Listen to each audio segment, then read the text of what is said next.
Assalamualaikum warahmatullahi wabarakatuh. Nama saya Hanifah Diah Restiadi, NIM 227. Di sini saya membawakan materi mengenai akidah akhlak kelas 7 MTS semester genap. Baik, kita mulai. Assalamualaikum warahmatullahi wabarakatuh. Pada pembelajaran kali ini kita akan membahas mengenai bab pertama, yakni Asmaul Husna. Jadi, yang pertama kita akan membahas mengenai definisi dari Asmaul Husna. Apa sih Asmaul Husna itu? Jadi, secara bahasa arti dari asma adalah nama-nama, sedangkan al-husna adalah yang terbaik. Jadi yang dimaksud dengan Asmaul Husna di sini adalah nama-nama terbaik dan agung yang dimiliki oleh Allah Subhanahu wa taala. Bab selanjutnya yakni memahami kebesaran Allah Subhanahu wa taala melalui Asmaul Husna. Yang pertama ada Al-Aziz. Yang dimaksud dengan Al-Aziz di sini adalah nama Allah yang menunjukkan keperkasaan Allah Subhanahu wa taala. Jadi keperkasaannya tidaklah mampu diukur oleh manusia ataupun makhluk lainnya. Yang kedua ada Al-Adl, yakni yang Maha Adil. Artinya Allah Subhanahu wa taala selalu menempatkan semua sesuai porsi dan selaras ketentuannya. Yang ketiga Al-Qayyum, yakni maha atau cermat berdiri sendiri dalam mengurusi hamba-hambanya. Yang keempat ada Al-Ghafar. Nah, Al-Ghafar sendiri merupakan nama Allah yang menunjukkan sifatnya bahwa Allah itu maha pengampun yang akan memberikan ampunan pada hambanya yang mukmin. Yang kelima ada Al-Basit, yakni maha meluaskan rizki bagi siapa saja yang dikehendakinya. Yang keenam ada An-Nafi, yakni Allah maha memberi manfaat bagi orang-orang yang dikehendakinya. Yang ketujuh ada Ar-Rauf, yakni maha belas kasih dan maha memberi kepada hamba-hambanya. Allah sudah amat termasyhur akan kedermawanannya, sehingga makna dari Ar-Rauf bisa dimaknai dengan maha dermawan. Yang kedelapan ada Al-Bar, yakni yang maha melimpahkan kebaikan, dan dialah Allah menganugerahkan aneka anugerah untuk kemaslahatan makhluknya, anugerah yang sangat luas dan tidak terhingga. Yang kesembilan ada Al-Fatah, yakni Allah maha membuka akan pintu rahmatnya. Allah itu membuka jalan bagi manusia supaya mereka dapat menggali karunia Allah yang menyebar di alam semesta raya ini. Baik, kita sampai di materi bab 2, yakni iman kepada para malaikat. Ya, jadi apa sih malaikat itu? Nah, jadi menurut bahasa, kata malaikat merupakan kata jamak yang berasal dari kata mufrad malak yang berarti kekuatan. Nah, dalam mengemban misi dan tugasnya, para malaikat juga disebut dengan ar-rusul, yakni berarti para utusan Allah Subhanahu wa taala. Selanjutnya, malaikat diciptakan oleh Allah yang terbuat dari cahaya atau nur. Berdasarkan salah satu hadis Nabi Muhammad SAW, yakni malaikat telah diciptakan dari cahaya. Iman kepada malaikat adalah bagian dari rukun iman. Selanjutnya, tugas-tugas dari ke-10 malaikat. Yang pertama adalah malaikat Jibril. Tugas beliau yakni menyampaikan wahyu dan mengajarkannya kepada para nabi dan rasul. Yang kedua ada malaikat Mikail, yakni membagi rezeki kepada seluruh makhluk, menimbang hujan, angin, dan juga binatang-binatang. Yang ketiga ada malaikat Israfil, yakni yang bertugas sebagai meniup sangkakala. Selanjutnya malaikat Israel yang bertugas untuk mencabut nyawa. Yang selanjutnya ada malaikat Munkar dan Nakir. Tugasnya yakni memeriksa amal manusia di alam barzah. Selanjutnya malaikat Raqib dan Atid, yakni tugasnya mencatat amal baik dan buruk manusia. Selanjutnya ada malaikat Malik yang bertugas menjaga dan mengendalikan api neraka. Yang selanjutnya ada malaikat Ridwan, yakni menjaga pintu surga.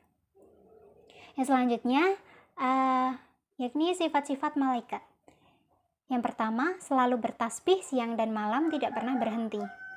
Yang kedua, yakni suci dari sifat-sifat manusia dan jin, seperti hawa nafsu, lapar, sakit, makan, tidur, bercanda, berdebat, dan lain sebagainya.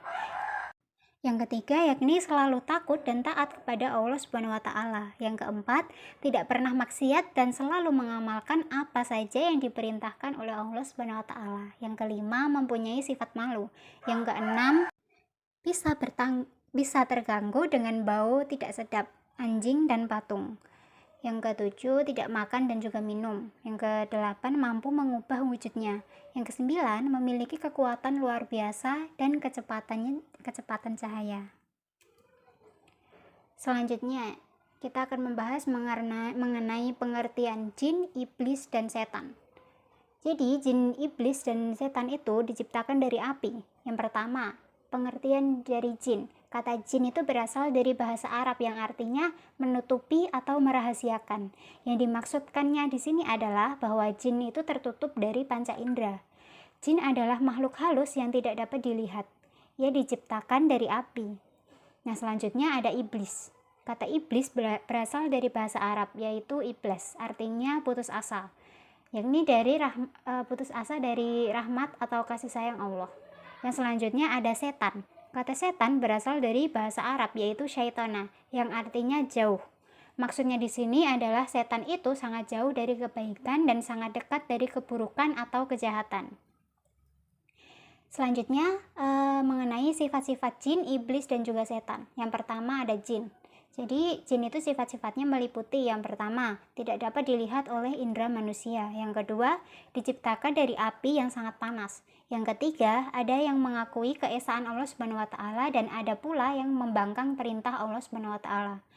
Sifat selanjutnya yakni ada sifat iblis dan juga setan. Yang pertama, tidak dapat dilihat oleh indera manusia. Yang kedua, diciptakan dari api yang sangat panas. Yang ketiga, angkuh dan sombong sebagai sifat dasar dari setan atau iblis.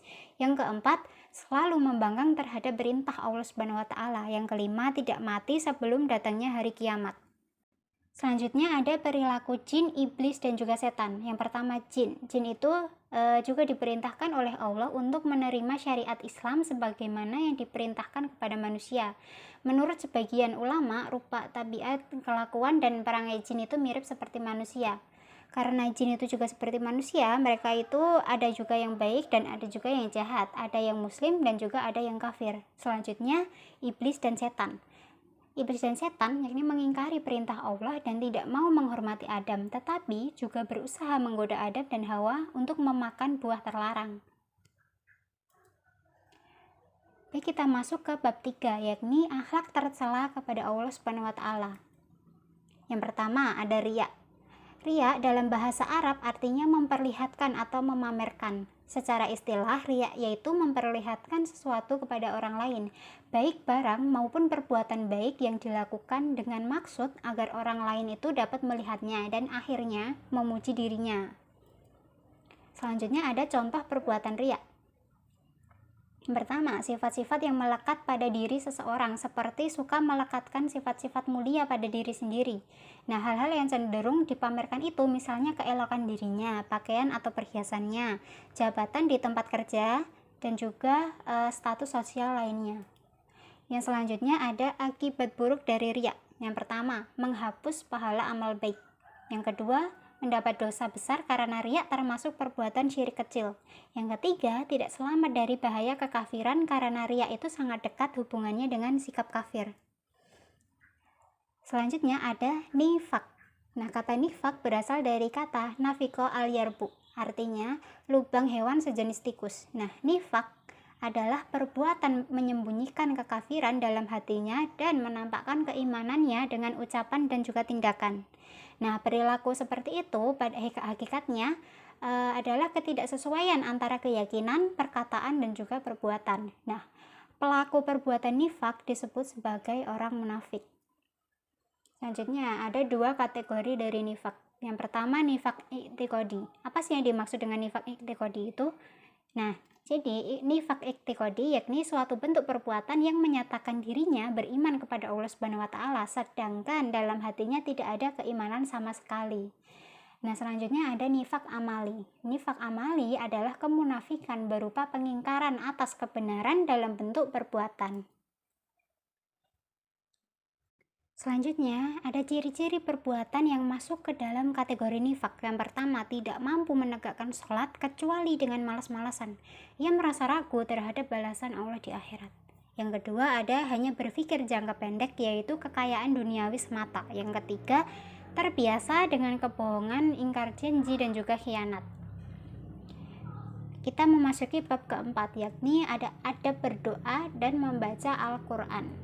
Yang pertama, adab membaca Al-Quran. Apa saja sih adab dari membaca Al-Quran itu? Yang pertama, ada membaca dalam keadaan suci, duduk yang sopan dan tenang. Yang kedua, ada membacanya dengan pelan atau tartil dan tidak cepat, agar dapat menghayati ayat yang dibaca. Yang ketiga, membaca Al-Quran dengan khusyuk.